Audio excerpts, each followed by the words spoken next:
May I now request Professor David Gross, Nobel Laureate and Chair of the ICTS International Board, to address us.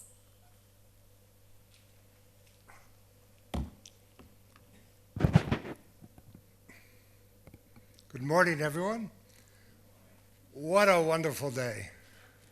What a journey. What a dream. You know, I was here 2 years ago when the foundations, I think it was 2 years ago, the foundations were just beginning to come up. And as I arrived today, I was just overwhelmed with joy and a sense of great accomplishment.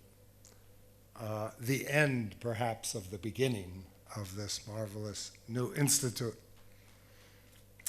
Let me say a bit about my involvement in this journey, which goes back about a decade.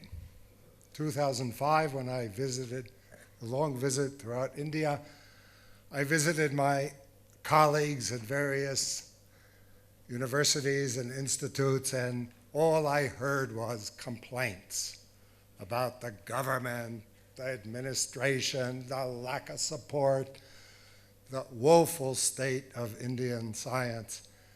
And I really got angry. And I told my colleagues, this is crazy. India has a great tradition of respect for science. It has great scientific institutions, universities, a history. It can easily take advantage of its intellectual resources and tradition and culture and a respect for excellence to overtake the Chinese, who were then pouring enormous resources into science. And everyone said, yes, yes, but it's the government's fault, and we can't do anything. But I also realized, talking to some of the people in the government, that this wasn't the case.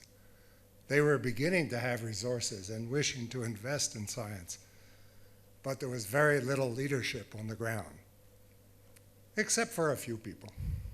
Among them, my very good friend, Spenta Wadia, who I had many conversations with, and he told me of his dream to create here in India something like the Institute for Theoretical Physics, the KITP in Santa Barbara,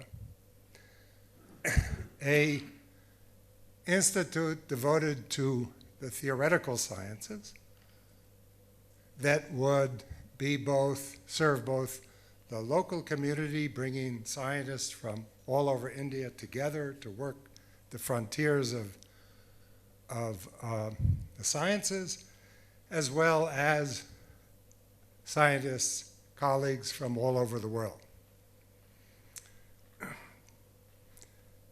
And 4 years later, in Bangalore, we inaugurated the International Center for Theoretical Sciences. Some people have alluded to how difficult it is to create a new institution in India, at that time and today as well. And indeed, I think it was a minor miracle that all of this happened within a short period of 4 years, and 6 years later, the campus exists. What a journey, what a dream, what a success. Now, this has happened, of course, with the help of many, many institutions and people, colleagues, here and abroad. The Tata Institute, of course, of which this is an offshoot, the Atomic Energy Commission, the IIT in Bangalore, the other government institutions, foreign foundations, the Simons Foundation, and the help of many of very hardworking, dedicated, enthusiastic, sacrificing theoretical scientists in India and abroad. When Smita asked me to chair the International Advisory Committee, I of course agreed. Many of whose members, or most of whose members, are here, and you will hear from them later, and some of them will be giving lectures this afternoon. They have been wonderful and helpful. We meet often by phone around the world, and some of the members of the IAC have already rotated off, and some new ones have joined. And I must say it has been a wonderful pleasure to try to help the establishment of this institute. There is so much among our academic colleagues, so much goodwill and self-sacrifice and effort that has been poured into creating this place. So much hope and so many dreams exist in the construction of this institution that it has been an enormous pleasure to serve as chair of the IAB. But the real tribute, of course, as already has been said, must go to Smita, who has devoted 10 years of his life and a good part of his research, what could have been research, to creating a new institution, hard as that is, with his really extraordinary energy and vision, but most important, given India, his persistence and his patience. He's really achieved a miracle. But this is, at best, the end of the beginning. And now that the foundation has been set, we all hope that all of this effort, these dreams, will start to materialize in a way that has been alluded to before, but I would like to make a special point. There's something special about an institute of this type devoted to the theoretical sciences. Theorists, first of all, are natural unifiers, interdisciplinary animals. They don't, an experimenter, essentially as they are to science, work by necessity in very narrow domains because that's where they do their measurements in well-defined laboratories, whereas theorists see a broader scope and are able to cross disciplinary boundaries.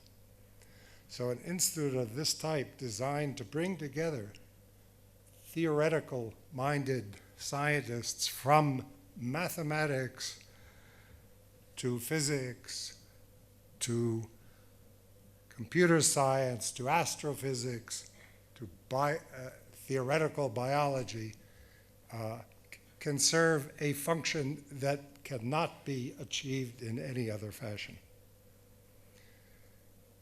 India has excellent theoretical capabilities, and an institute like this, I trust, and we all hope, will amplify and magnify that excellence manyfold. But this is just the end of the beginning, and to realize those dreams, more is needed. So among the younger theoretical scientists here who have joined the ICTS or who will benefit from it, much hard work and sacrifice will be required. But in addition to the contributions of the scientists and the scientific institutions, I do believe that society, private society, and especially the elements in Bangalore who have profited so much from the application of science and technology and have turned Bangalore and the rest of India into a ascendant, technologically growing country should start giving back. Giving back to the academic institutions from which they emerged, and giving back to culture, to science, to the advancement of fundamental theory. So this is a wonderful day. It has been an incredible journey, and it's just such a pleasure to see the end of the beginning and the beginning of the future. Thank you.